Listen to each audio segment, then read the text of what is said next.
I am so excited to announce that I have partnered with Magimix for season 9 of the Crazy Sexy Food podcast. Magimix is a family-owned business that has the amazing reputation as makers of quality kitchen appliances that are adored by chefs and home cooks alike. I remember growing up and always seeing my mum's beloved Magimix on her countertop and the utter ease of how she used it. With their 30-year motor guarantee, these machines have always been built to last. They continue to be relevant as ever in the busy kitchen and make fantastic food processors that make your food go further and reduce food wastage. They are a godsend when it comes to batch cooking and using up leftovers. I use my Magimix every day. If you're ready to step into the world of Magimix with a new food processor, blender, ice cream maker, or any other bit of kit, then simply pop over to their website and use my exclusive code at checkout for a 15% discount. The code is MMCSF9. Don't forget to download the Magimix app, which is full of recipes, tips, and tricks. Make it with Magimix. Hi, and welcome to the Crazy Sexy Food podcast. I'm Hannah Harley-Young. This show is all about the love of food and how it plays a part in our lives. I sit down with well-known personalities, food experts, chefs, and people who, well, just love their food, to find out all about their life, career, and their favourite tastes along the way. It gives me a huge pleasure to welcome Zak Abel to the podcast. The London-born singer-songwriter has been writing music since he was 14 years old, and over the past decade or so has collaborated with some of the biggest DJs and producers in the house and dance music industry. He was once a table tennis champion, has performed for King Charles, has a brand new single out and an album on the way. Oh, and he's going on tour this year. He's been a busy man, but he's here at the kitchen table and I'm about to get all the gossip on the aforementioned endeavours, as well as his life in food. Zak, welcome to Crazy Sexy Food. That was a lovely introduction. Thank you. You have been very busy. I have been. Are you? Yes. Are you still like with us? Yes, just about. Just about, yeah. I mean, I've kind of got to ask you straight away. You've come off the stage literally a few weeks ago from performing at probably the biggest concert of the year, aside from Beyonce. But it was the King's Coronation concert. I need to know everything. Yeah. Start from the beginning. Okay, so I'm sat on my sofa at home watching Desperate Housewives and I get this call from my management saying, don't get your hopes up, but there's a chance. Freya Ridings has got acute bronchitis and she's not going to be able to sing at the King's Coronation concert. Oh, wow. And so I was like, okay, I'll try not to get my hopes up. And so I kind of went about my business. I went into town. I needed to find a suit. So I was like suit shopping, and then I get a call saying, you've got it. You're going to be performing on Sunday. This was on like the Thursday. When I found out. So I was like, okay, cool. So that's amazing. And so they send me this backing track of like what key the song is in. And obviously it's a key that's meant for Freya. So it's super high. Right. Because she is a female. Yeah. An amazing singer as well. An amazing singer, yeah. And so I'm like, right, that's too high. So how can I change the key? Like, what key should it be in? So I was like right next to the Steinway piano shop. So I run into the piano shop and there's loads of customers like around, but I had to figure out what key it was in because there was a chance they were going to need me for rehearsals the same day. And so I'm there playing piano, like singing my heart out, like trying to figure out what the correct key is while there's like loads of customers in the shop. I love that. So I'm like, no. Okay, it's F sharp major. The song's in F sharp major. So I call the musical director and I'm like, can we do it in F sharp major? He's like, yes, we can. And basically because I let them know so quickly, it meant they had just about enough time to score it up and change the key because there's a whole orchestra. They have to know what they're playing. So he quickly changes the key. He's like, all right, cool. Come down to Windsor like now. Oh, wow. Okay, for rehearsals. So you had to go get down there. Okay.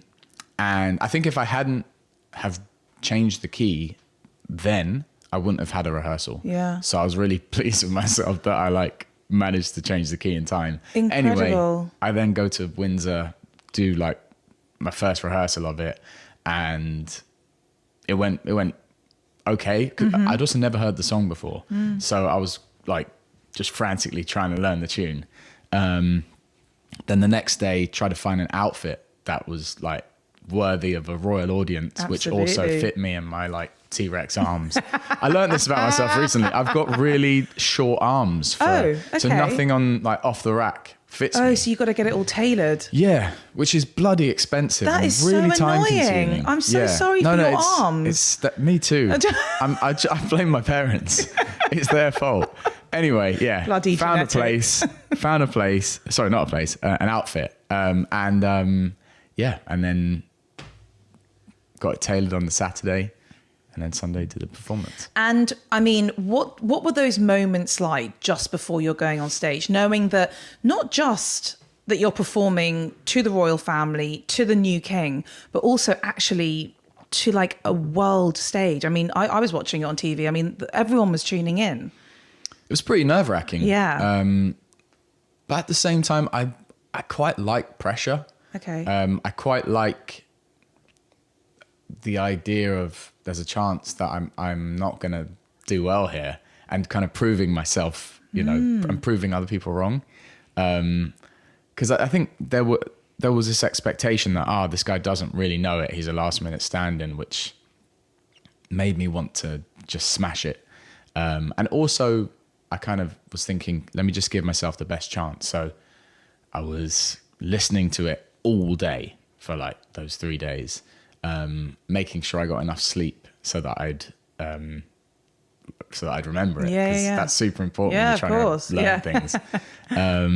And yeah, it was, honestly, I can just say I did my best. And luckily, like, I remembered the words, and yeah, I remember on stage, I was just super present and focused. It was a very beautiful performance, and I was really blown away by it. So congratulations. Thank you. Did you get to meet King Charles? I didn't get to meet King Charles, but I got to meet Prince William. Oh, very nice. Who's lovely. He's very tall. He is very tall. A lot taller than I expected. Yeah, he is a tall guy. When I've been dreaming of him, I had never dreamed about him being that tall. But in real life... How often do you dream about him? I mean, most nights, yeah. Me too, actually. Yeah. I mean, it's a thing. I don't know. He was lovely. Very good handshake. Good. He'd Nice firm that. handshake. Yeah, nice firm handshake. He's probably had a lot of practice on that. Yeah. And he was super like charming and kind. And then I realized, like, after the conversation had finished, I was like, what did we actually talk about? I can't remember. I don't know. Like, I think at one point we genuinely discussed the weather. Okay. But it felt so important. Yeah. Like, he's very good at meeting people and having professional small talk. And they're kind of trained in it, aren't they? Yeah, but he's bloody good at it. Like, he knows what he's doing, because I felt so special when he was chatting to me. So cool. I mean, talk about putting that on your CV. Do you know what I mean? It's like incredible. Your mum must have been very, very proud of you. I always ask my guests, what did you have for breakfast this morning?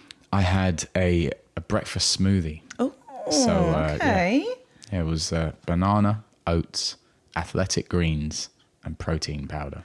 Ooh. Are you trying to bulk up a little bit at the moment? Trying to just like get in shape. Okay. Yeah. I don't know what in shape means. Okay. But are you in the gym? Are you sort of on your thing? Okay. I'm in the gym.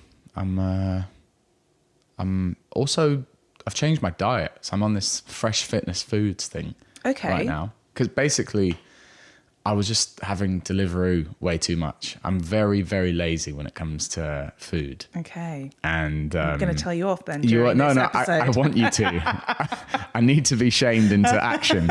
And some on the fresh fitness foods and working out. Cool. Good for you. Thanks. So we will sort of get to some of your lazy food relationship in a bit, but I sort of want to take it back. You were born and raised in North London. Yeah.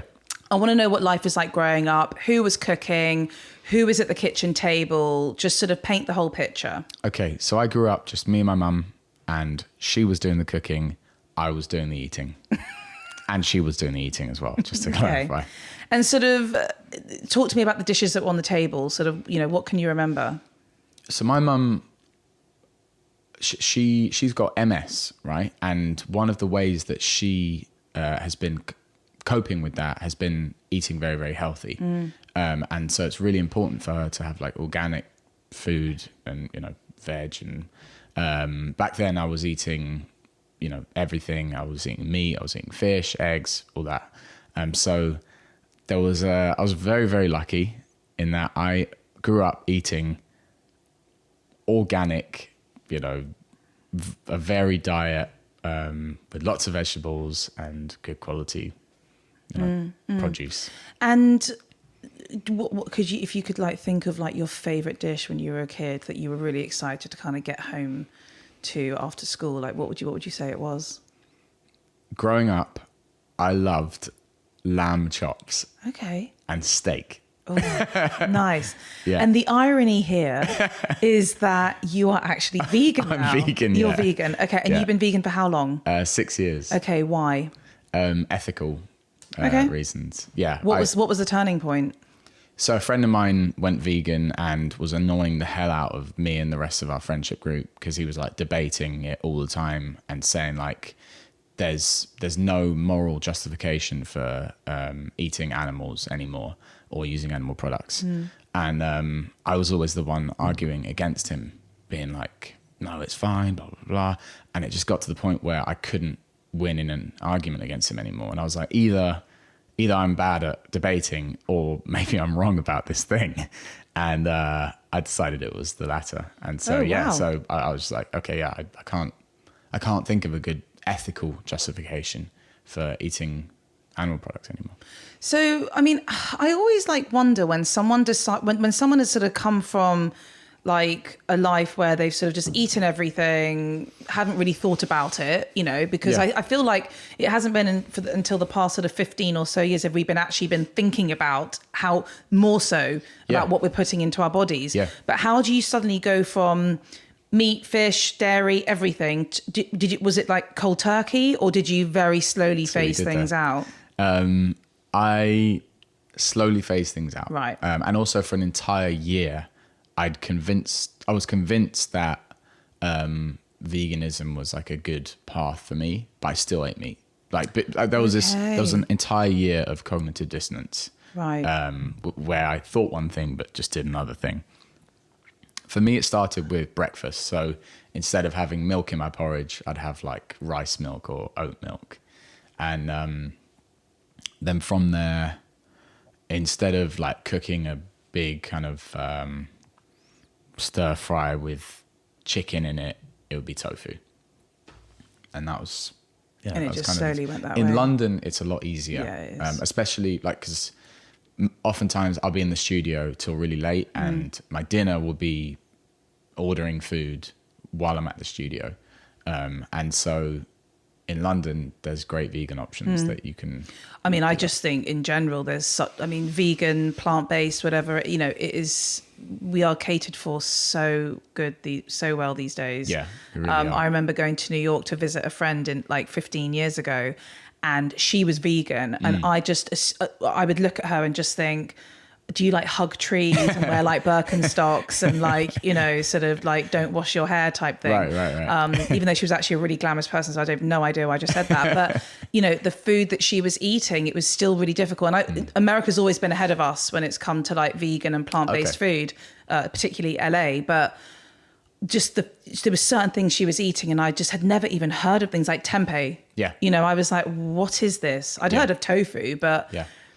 I think it's amazing. I mean, listen, I'm not vegan, but I very much appreciate that lifestyle. I appreciate the plant-based lifestyle, and I totally do see the benefits. So good for you. Thanks. Do you ever have moments where you're kind of like, I really fancy mum's lamb chops? No, not stuff like that. I think where I would call myself a consumer choice vegan. So, for example, I never buy anything that's not vegan.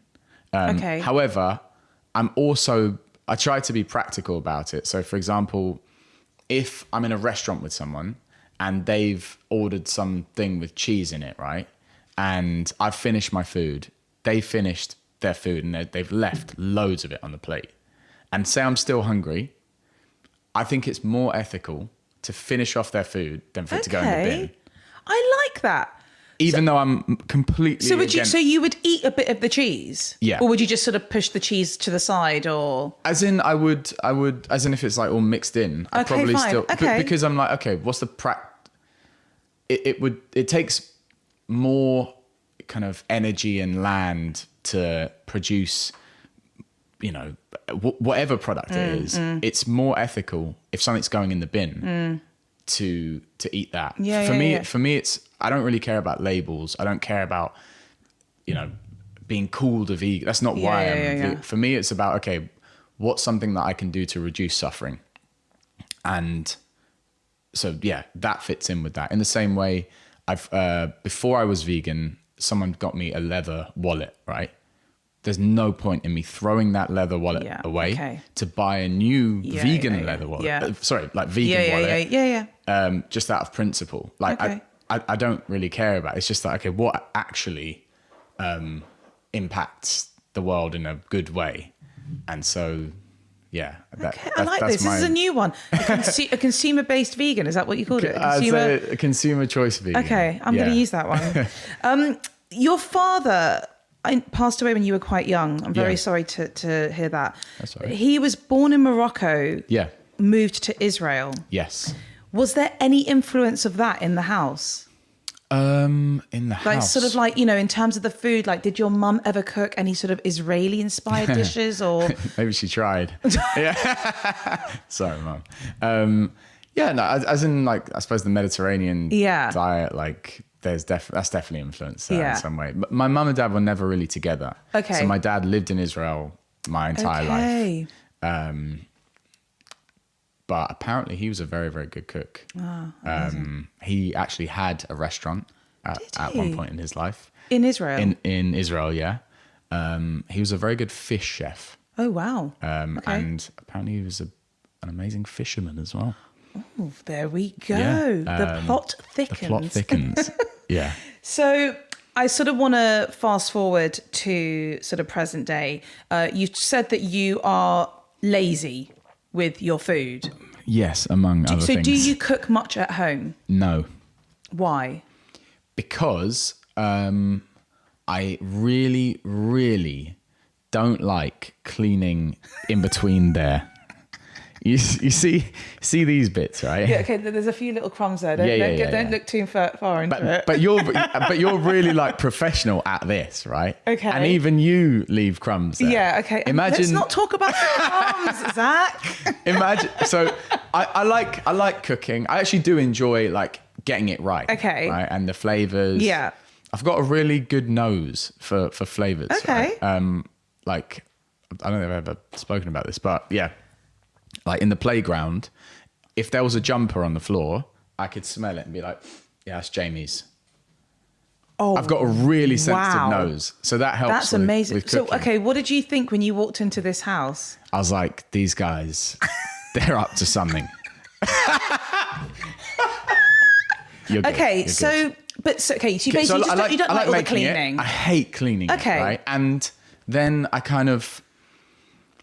I've got quite an analytical brain in a lot of ways. So I was like, okay, how much does it cost to go to the shop in terms of time, spend the money in terms of ingredients, and then, you know, cook the food. You have to pay for gas or electricity, right? And then the time it takes and the effort to actually clean it. And bear in mind, like, say I'm cooking like a Thai dish, there'll be people who are better at me than cooking the Thai dish, right? Because they've done it for way longer and they're much better than I am. And then I have to clean it all up. And then I have to wait for it to dry. And then I have to put it away in the correct, you know, cupboard. Okay, maybe all of that costs, I don't know, £6-7 in terms of the actual, if I was to cook it. That's just in money, let alone time. Yeah. And then to actually order something is maybe £11. Okay. So it's like, see where you're going with this. For £5 difference, I could just get someone else to do it. and so that's kind of been my mentality for years. And so yeah, I haven't really cooked in a long Really? long time. Okay. So I'm gonna say that I understand what you're trying to get at. Yeah. I'm not gonna say I fully agree No. with the concept, but what I will say is that if you have an amazing nose for flavors, Yeah. you must be an incredible cook. Because I think actually, obviously, it's all about tasting, but it's also about smelling and seeing and kind of. So Yes. if I was going to come over for dinner, what would you cook me? What would be like your speciality? You into sticks and sushi? Wow. No, I'm kidding. No. The reason why you said that is very funny because it's a place very close to my heart. Okay, Because yeah. it was the place that I went sick. to on the first date with my now husband. Ah. Yeah. Like, okay. So what if are you I going was to gonna cook for me? Okay. So one thing I really like is a massive stir fry. So, start with some onions, chop them up, chop up the garlic, put it in, and then sweet potato. I don't know. How many people are you cooking for? I don't know, like there's 4 of us. 4. Okay. Okay. So maybe put in 3 sweet potatoes. Okay. Oh, nice. Then loads of kale. Put some Nice and aubergine in healthy. there. Courgettes. And let that simmer for a little bit. Get some turmeric, cayenne pepper, salt. Okay. And we're going to have some, And then- obviously and then we're going to have some tofu. Yeah, then Yep. some tofu Okay. afterwards, yeah. All right. What are I'll we do going to that one drink? last. Some wine. Okay. You into wine? Yeah, I Do like you wine. Yeah, I love a glass of White, wine. red? I like a bit of rosé. It's the No, summer. I didn't say rose. I said white. Or I gave you 2 options. It's my house. What are you going for? I didn't buy any Really rose. looking forward to this, Zach. Okay, if we're doing a stir fry, actually, I wouldn't mind a glass of red. I'll Red, do a glass okay. of red. All right, okay, cool. bloody yeah, So you're that's what we're- tough. Okay, Look, if I'm cooking, all right. you get what you're given. All right? Can't wait. So, just stepping away a little bit from the food because I want to kind of talk about your career. Before we get to the music career, I have to talk about your table tennis career that was within your teens. You were an English cadet national table tennis champion. I was. What is that, and how do you become one? Okay, so cadet just means under 15s. Okay. So I was between the ages of 11 to 16. I was ranked number 1 in England for my age group. How incredible, Zach! Thank you. That's amazing. That's amazing. Well Thank you very done. much. Appreciate it. How do you how did it all start? So it started in Gambia, actually. Wow. Yeah, Okay. so I was 6 years old and my mum had a friend in Gambia. She was like, we're going to go visit my friend in Gambia. And on one of the days, we went to this hotel, I think. And, or maybe in the hotel we were staying in, there was this table tennis bit. And one of the guys who worked in the hotel made me a bat from scratch, which is really impressive like, when I think about it now. And so I started playing table tennis with him and I had loads of fun. I was there for like 2 hours and my mum couldn't get me away. And then again, 3 years later, we were in Croatia and there was this kids club in like the hotel we were staying in. And I played against this guy who was like, I don't know, in his 20s or something. And I could beat all the kids. But then against him, it was more even. And I was like, man, I must be really good at table tennis. And then I get home and we used to live like next to a park. And I was rollerblading in the park at like, I don't know, 6 at night. And my mum was with me and she wanted to go home. I didn't want to go home. So I rollerblade away from her. And I see this guy running to a tree and back, like racing these 2 girls that he was with. And I was like, oh, can I join in? I was like, maybe 9 at the time. He's like, yeah, all right. So I start racing this guy who's maybe in his, I think he's like 24 or something. And I'm like, so what do you do for a living? And he's like, I'm a table tennis coach. And I'm like, oh, I'll beat you at table tennis. I'm amazing at table tennis. And by this point, my mum had like caught up. I'm like, Zach, we need to go home. And he was like, you should come to this table tennis exhibition that I'm doing next week. So I go down to this exhibition and I realize I'm terrible at table tennis. Like the worst. And that really annoyed me. I was like, I want to get really good. I thought I was amazing. And now I've realized I'm whack at table tennis. And so I started like going to this club and training. And then within 2 years, I was like playing for England, and that was That my is thing. major. What an amazing story. Thanks. So what is the, I mean, I am terrible at table tennis. Thank you for admitting that, because No, table like, tennis is the I'm one really- sport where everyone no. thinks they're amazing. That's actually I'm unusual. shockingly bad. Right. I'm practically Wimbledon level tennis player. Really? No. Oh. I can't believe you just got me I know. No, it's because I want to be a professional tennis player. That's what I would have loved. That if I had to choose a sport, I would have been like the next, sort of Grand Slam winner. But what if you could give me some tips on how to become a better table tennis player? What would you say? So like the top 3 are. Get a good bat. Okay. So one which actually has friction on it. Very important. If you can't spin, you can't really play. So get a good bat, number one. Number 2 is make sure you're holding the bat properly. Right. Do you know, I wish I'd got some bats actually, because people don't actually I hold it like a tennis racket. Yeah, you mustn't do that.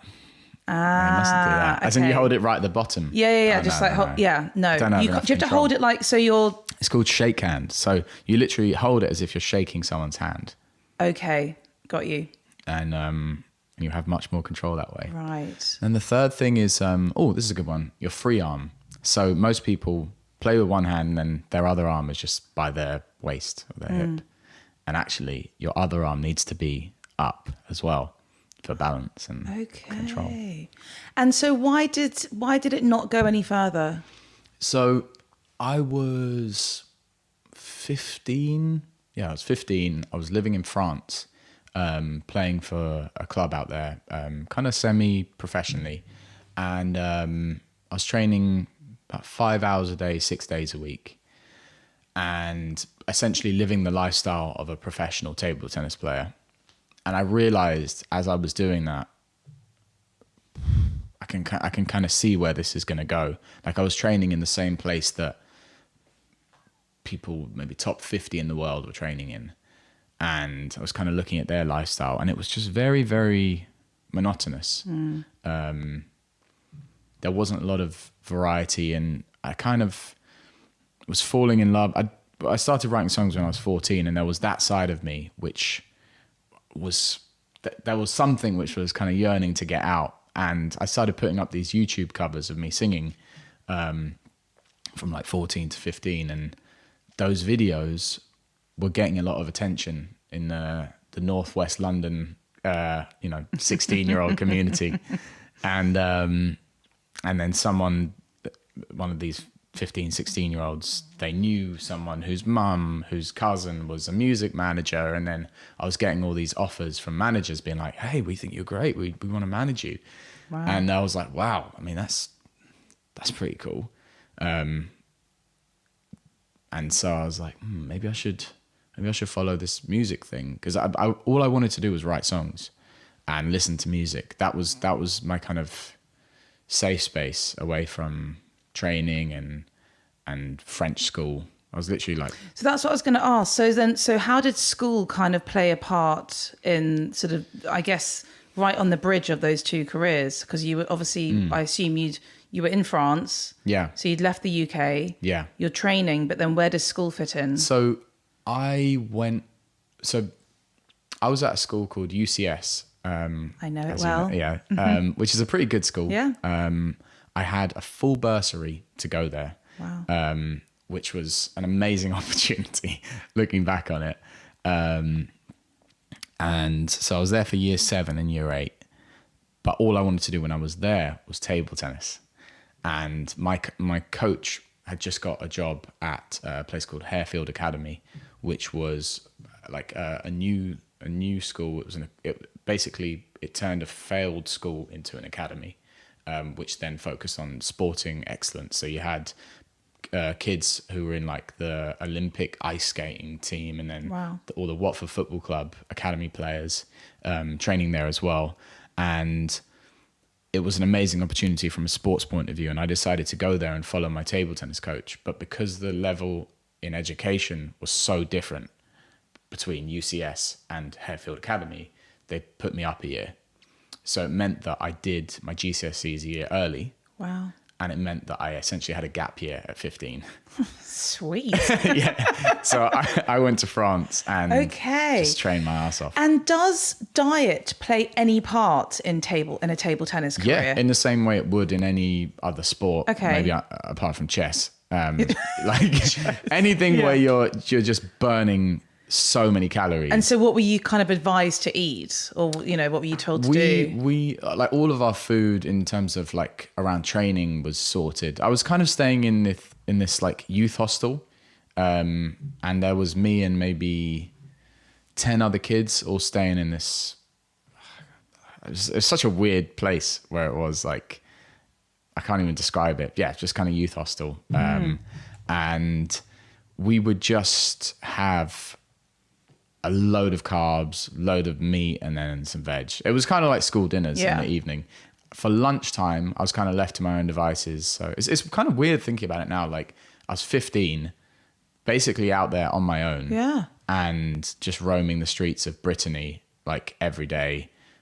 I went to the butchers, I went to the bakery. I think oftentimes the bread was just so good, I'd just have bread by itself. Yeah. That's what you do in France. Just get a baguette and just work your way through it. Yeah. But yeah, it was cool. I learned a lot about myself and food as well, I guess there. I think one of the best food experiences I ever had was next to a train station in, I think it's Nantes, something like that. Nantes.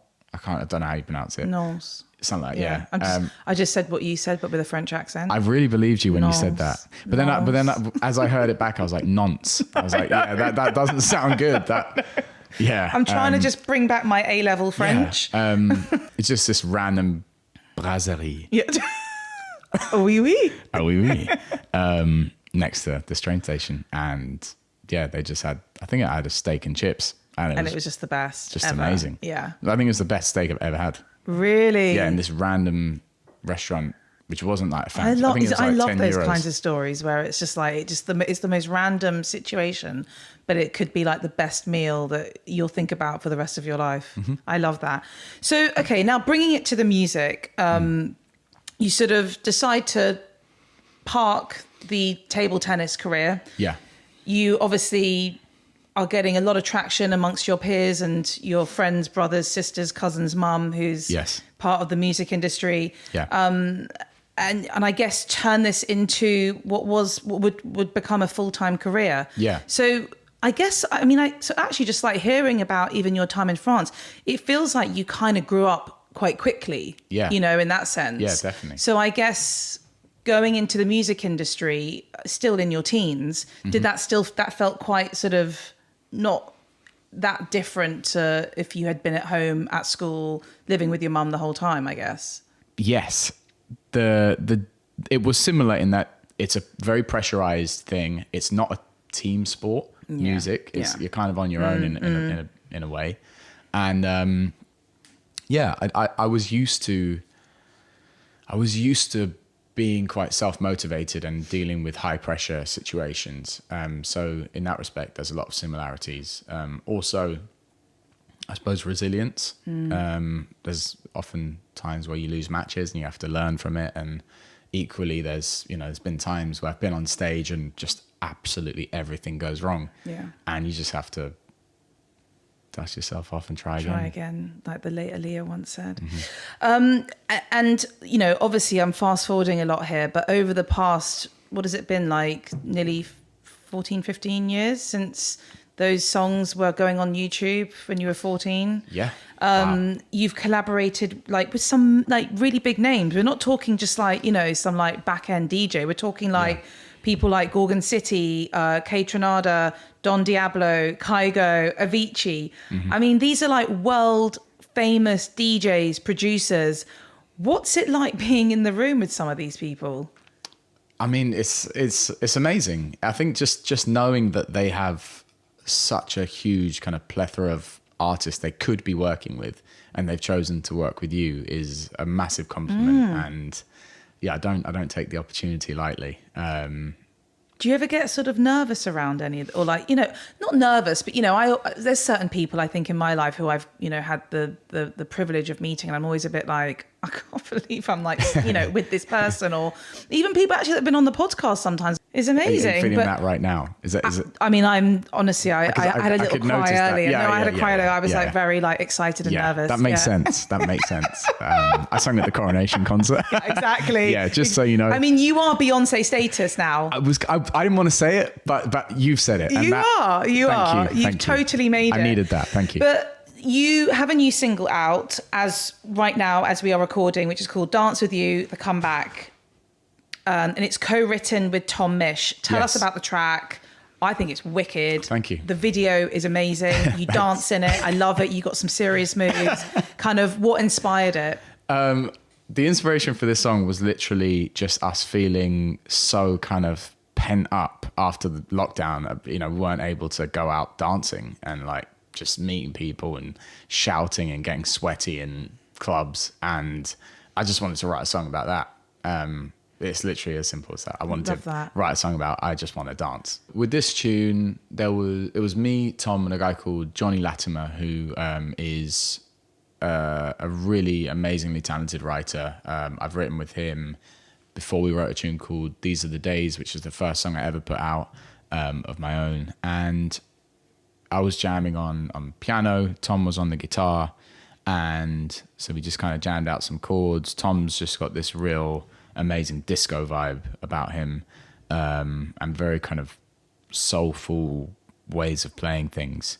And so we started there and then kind of jammed out some melodies. I think the chorus came first. It's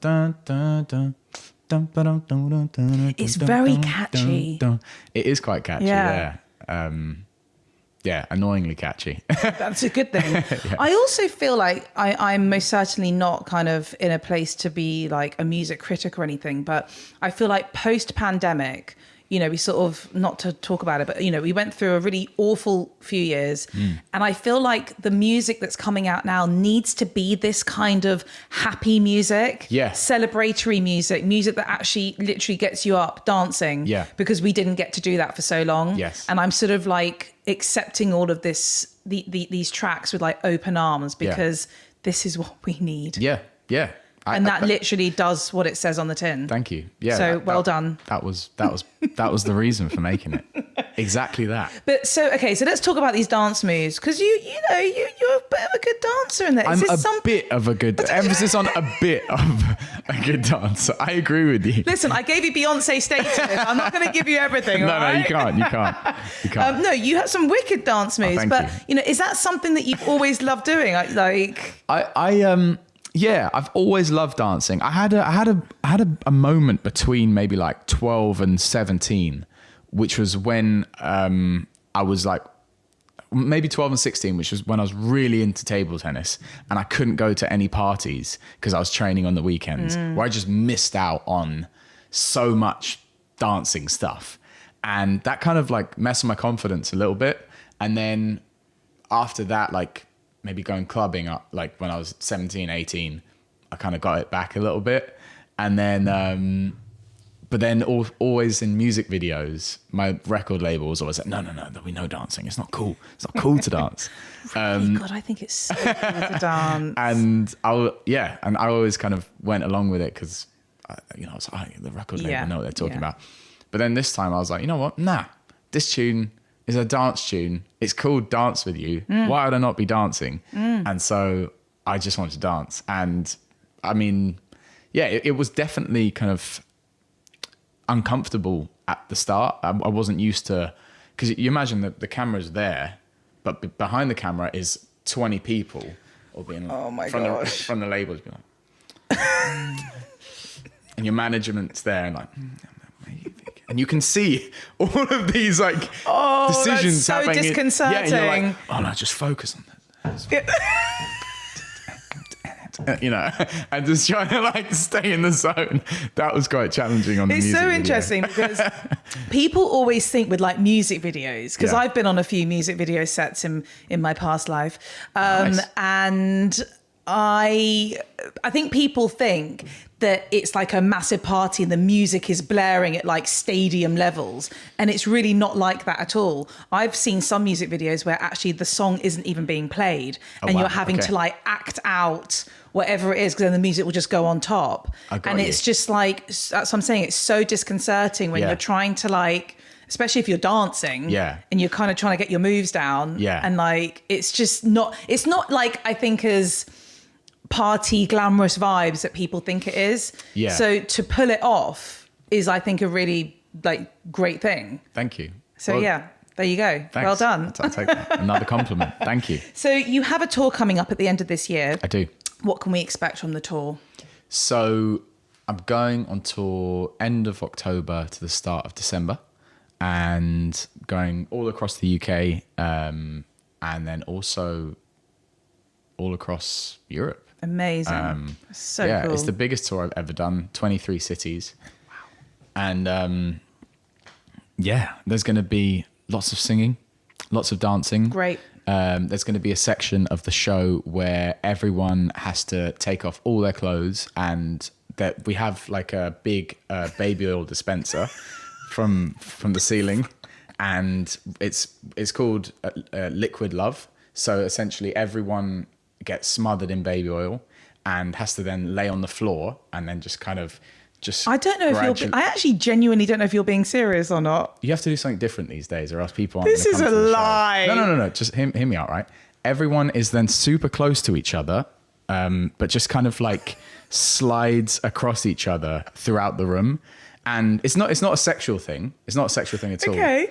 It's more like just the sensations of like, I can feel connected in this room. And the whole time, like, dance with you, drifting into the rhythm is playing throughout. And it's just that song on repeat for like 2 hours. And everyone has to close their eyes. And if you open your eyes, you're having me on. You're having me on. If you on. open your eyes, you get taken out of the concert. In exactly, you can't I'm put your clothes back on. a very gullible person, Zach. I can't deal with this. No, that's what the tour is going to be. I'm 100% coming to this. Yeah. Are you down to come as well? Is everyone coming? You're coming? Yeah, I don't know. The whole crew are dying in the corner over here. Is there going to be any table tennis? Yes, there is. There is. That's the other thing I failed to mention. There's going to be table tennis balls in the middle of all of this. Whilst I'm slathered in baby oil, sliding all over the place. I've got balls everywhere. Yeah, and then in the corner of all the rooms, there's going to be a few people with table tennis bats just spanking people if they get too close to the edge. Wow, this is going to be the tour of the year. It's going to be amazing. Oh my God. I am so excited. Yeah. ZakAbel.com for tickets. ZakAbel.com. Get your baby oil ready. Can I bring my own oil? No. Oh, okay. No. So you're supplying everything. Because we're sponsored by Johnson & Johnson for this tour. They've given us loads of money. Oh, wow. And that's why it has to be. That's really exciting. Yeah. So is it, when people get their tickets, they're going to have like a little special, like, I guess, some information on, you're going to be getting all your clothes off. No. Okay. They just, okay. It's better. So they hear it here first. We've done our market research and the results seem to be better if they don't know. I think so too. Yeah. Okay. I'm excited. I'm sure everyone else is. Yeah. When you are on tour, when you are performing, I always love to ask musicians this. What's on your rider? What's on my rider? Coconut water. Okay. Yeah. Nice. Refreshing. Yeah. Love that. What else is on my rider? Lots of fruit and veg.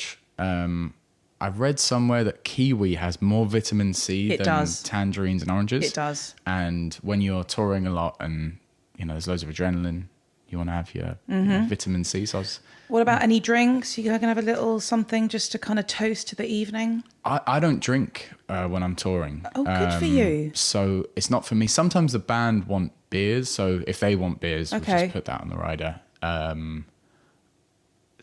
We used to have whiskey for the tour manager. because he loved whiskey. You needed it. Yeah, especially dealing with us and all the baby oil. It's a lot there's a lot going on to handle. Yeah. What else do I have? Hummus and carrots and stuff. Nice. That's pretty good, yeah. Okay, so super healthy. Yeah. Your head's in the game. You know, you got a lot of sort of sliding around to do each night. There's a lot going on. Lots going on. Okay. Yeah. And I always find this one fascinating because I've read about a lot of performers in terms of like how they adjust their eating schedule when they are on tour or they're performing somewhere, in terms of, you know, do you eat a certain amount of hours before you go on stage? Yes. Are you adjusting what you're eating according to the nights that you are on? Like, how do you sort of navigate that? I always try to finish eating at least like an hour before I'm supposed to go on, just because otherwise you might be in a bit of a food coma. And I've had that, and it's so rubbish because you want to give energy and you're still kind of like digesting. Yeah. So yeah, I try. And what to would do you an hour. normally eat before you go on? And anything. Okay. Yeah. I just need energy. Yeah. Cool. Nice. When you are out and about and you've got your days off, and you're going to love this question, where are some of your favorite places to eat out, seeing as you don't really cook? So basically, where are you eating out every day? I like Club Mexicana. Yeah. It's really good. It's kind of like vegan Mexican food. It's really nice. And yeah, so whenever I'm in Central, I'll try and go there. Where else do I really like? Tombo. What's that? So it's a Japanese restaurant in South Kensington. Okay. And it feels super like authentic, which I cannot be trusted on because I've never been to Japan. But it feels authentic. It's what you would imagine. It's what you'd imagine. Okay. A Japanese restaurant in Japan. Cool. Would be. Nice. I'll check that out. They have amazing like matcha and loads of like matcha desserts and some really good vegan options there. But it's not a vegan restaurant, so you can go there if you're not vegan as well. What 3 items are always in your fridge? Athletic greens. That's it. No, I'm not accepting that. Bananas. Okay. But it's a lie because I have them out. They're not in my fridge.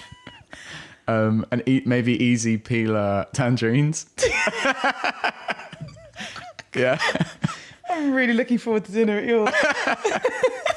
We're going out for dinner. I know. You're doing a delivery. You're ordering something in. I knew it. Okay. I always end my conversations with some very quick fire questions. I know, but we can continue. Okay. What else do you want to talk about? No, to be honest, that was it. We can do a therapy session if you want. All right, cool. Okay. What, you want a therapy session? Or? Yeah, all right.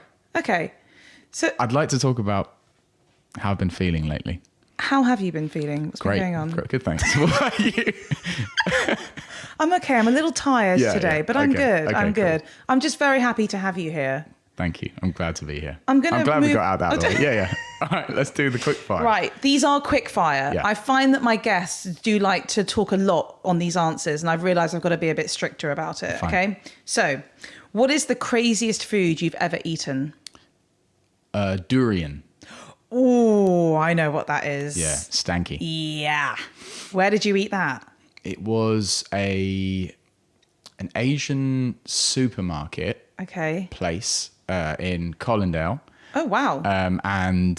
They had a specific durian stand outside, which bet is they quite did. smart. Yeah. Outside, and of different, varying hardness. Okay. So blue was soft durian, yellow wow. was a bit harder, red was like the really hard stuff, and so we always went for blue. And what do you think of it? Yeah, it's good. I haven't had it in a while. Yeah. I've tried durian ice cream, which is sold at an Asian ice cream parlor in Soho. For anyone that doesn't know what durian is, it's a fruit that is found in Southeast Asia or around about. And the smell is what it's most famous for, which is essentially the smell of like methane gas, i.e. a fart. Yeah. Which for some people, they're into. Might be their thing. Yeah. Each to their own. Each No their judgment at this table. Nope. Okay. What has been your most memorable meal? When I first went vegan, I met this guy called, I know it's supposed to be a quick fire thing. That's okay. I met this guy called Brett Cobley, who went by Ep9 at the time. And he's like a vegan food chef / influencer guy. and he put out to his followers, who should I interview? And they all said Zak Abel. And so he messaged me and said, hey, can I cook you some food? And I was like, yeah, cool. And I was like, where do you live? He's like, Birmingham. So I'm like, all right, should I come to Birmingham then? He's like, yeah, all right. So I got on a train to Birmingham and he cooked me dinner in his house. And it was this mushroom tagliatelle, but it was like vegan and it had this soy cream thing in it. And it was amazing. I'd literally only just went vegan, and I wasn't sure, if things could still be tasty. Yeah. And they really were. Oh, wow. It was, it was amazing. Super. There was tarragon in it. Oh, nice. I'll have you know. Very nice. Tarragon, yeah. It's funny because I do think, I know now I'm now getting away from the quick fire thing, but I do think that it's different now. But when veganism became a lot more fashionable and a lot more people were doing it for various reasons, I think the worry was, can things taste delicious and tasty? And they really can. They really can. Yeah. You just got to be, I think you just got to be a bit more creative about kind of, what you're doing and what you're putting into the dish. Yeah. So there we go. Okay. The most important question of the day. My favorite snack of all time is a packet of pickled onion Munster Munch. Cool. What is your favorite flavor of crisps and why? Oh, you know what it is? It's those vegetable ones from Tyrrell's. Okay. So the beetroot, sweet potato things. That one. So you're not going to know this, but I have a slight love-hate relationship. I just don't like the crisps I don't like Tyrrell's crisps. Okay. The vegetable ones, why? I just find them quite an offensive crisp. In what? As in like? I just think they're quite offensive. I think they're too crunchy. I think the flavours aren't great, and I think they're priced way too high for what they are. I'm just not a fan. Fair enough. Some people can't handle the crunch. I'm really serious. No, very serious about these crisps. No, I believe you. I believe you. To be honest, I'm really sorry for bringing that up. What would have been worse is if he brought up prawn cocktail flavour. That was going to be the alternative. No, I'm kidding. I did like that at school though. No. Skips, yes. Skips were a vibe. But not a prawn cocktail like crisp. Not allowed. Walkers. Absolutely not. Have you ever had a prawn cocktail? Yeah. I've never had a prawn cocktail. Well, I've only ever had the crisps. Well, the flavour of the crisps isn't the taste of a prawn cocktail. That's the whole point. That's my argument, is that it's not actually a prawn cocktail flavoured crisp. What does it taste like? What is the actual prawn cocktail? Yeah. It just tastes of prawn. Well, it's prawns, but it's the sauce. What's the sauce? Which is kind of like I think you make it with ketchup, bit of mayonnaise, maybe a little bit of Worcestershire sauce, and it's called a Mary Rose sauce. Right. Worcestershire sauce. Yeah. Is that the one with fish in it? Is that what you put in a Bloody Mary? Yes. All right. That makes no sense to me. Imagine drinking fish. I actually quite like it. That's so bizarre to me. I love Worcestershire sauce. Drinking fish. Like I Said get it. the vegan at the table. I get if you're having like oysters and there's the bit of the salty lemony Tabasco drink after you've eaten. Yeah, like I get that. Yeah. But a drink like tomato juice, which I love, by the way. Me too. And then just a bit of fish. Yes. Have you ever had champagne? And then imagine you're drinking champagne and someone's like, "Oh, you forgot the fish with it." Not even the food fish. Okay, I promise you. Do you want just blended liquid fish? It elevates it. It's the umami taste that it gives. It's because I think it's a bit of anchovy. Anchovy have huge flavour. Grim. Delicious. I'm down for it to be consumed as a food. Okay. Like anchovy. I feel like this needs to go to the board of, I don't know, directors of fish sauce. I mean, yeah, okay, here we go. Fish sauce in Asian food. Mm-hmm. That's a fish sauce. That's a food, not a drink. No. Oh, I see what you're saying. Okay. No, I still love it. I'm down for liquid components to be added to food. Yeah, no. That's pretty much the basis of all sauces in food. But just, in a drink. Add it to any sauce, and I promise you, like add it to like a tomato sauce for your pasta. Delicious. I agree. That's what I'm saying. For food, it's cool. Yeah, but not for a drink. Bloody Mary is basically a meal. Or is it? It's like a soup. Yeah, it's like a gazpacho. Okay, one sec. Sorry, I'm not letting you get past this. Is there any other drink? I see where you were going when you were fighting for years with your friend who was vegan. You're going to battle me. I just want you to be like, you're right. No. Can you imagine any other drink that you would put fish in? Okay, but when you're saying fish, It's a yes or no. No, Can you wait. imagine any other drink? Boisson, right? All right, Mr. French. Nonce. Listen here, nonce. Can you imagine any other drink that you'd put fish in? Just name one. I'm trying to think if there's a way to put a bit of like oyster sauce, the juice from an oyster into like a dirty martini, because I have had dirty martinis with like pickle juice. No, I have had a dirty martini with oyster juice because I went to a shucking course once, and it was the What course? You did not mishear me. Shucking. What's shucking? Shucking is when you open an oyster. That's called shucking. Also, sorry, not trying to change the subject, but did you know that this is what I've heard? Yeah. So I don't know if it's like actually the truth. Apparently, oysters are considered vegan. So this is a because they don't have a nervous subject. So I system. actually eat oysters. Okay. And I eat all mollusks because they don't have any central nervous system. Okay, so that's mussels, So mussels, depending clams. on what vegan you speak to, some people would say I'm vegan. Yeah. Some people say I'm not vegan. Okay. For me, it's about not causing any harm. Yeah. Okay. So yeah. So then you have confirmed what I thought, which is oysters. In my opinion, you're right. But then there may be someone who knows more about it than I do who'd be like, no, you're dead wrong. Well, we'll find out, because I'm sure there'll be someone on social media who's going to have something to say. We will. Yep. There always is. We never got to the bottom of this, so we will let everyone know at a later date if I agree with you about the fish in a drink. But right now, we're going to have to agree to disagree on that one. Understand. You know, it's just the way of life, I'm afraid. This is the most unquickfire set of questions I've ever done in my life. Next question. What food sums up happiness for you? Watermelon. Yes. Because you have it when it's sunny, and summer for me is a smile. I agree. I love that. Oh, I do love a good watermelon. Okay, final question. Live to eat or eat to live? I'm a live to eat. No, eat to live guy. Eat to live. Okay. Yeah. Is that because you're a little bit more health conscious at the moment, or do you think you've always been like that? I've always been health conscious because from the age of 12, I was doing sport. So I was always trying to like be healthy. Yeah. But I also love, I am also a foodie. So I'm both. Okay. So I take it back. You can do both. That's allowed. Thank you. Zach, thank you for coming on. I like that you've challenged me on a few things. Not many guests do that. I don't know if perhaps they're scared of me or they just don't feel like that's where their position is right now. But I will come back to you on the fish in drinks situation. That's a conversation to be continued. Best of luck with the tour. Best of luck with all the music that's coming out this year. Zak Abel. Thank you for having me. Thank you so much. Until next time. Thank you for listening. If you love what you hear, please subscribe and review. Don't forget to follow me on Instagram @CrazySexyFood and check out the Crazy Sexy Food YouTube channel.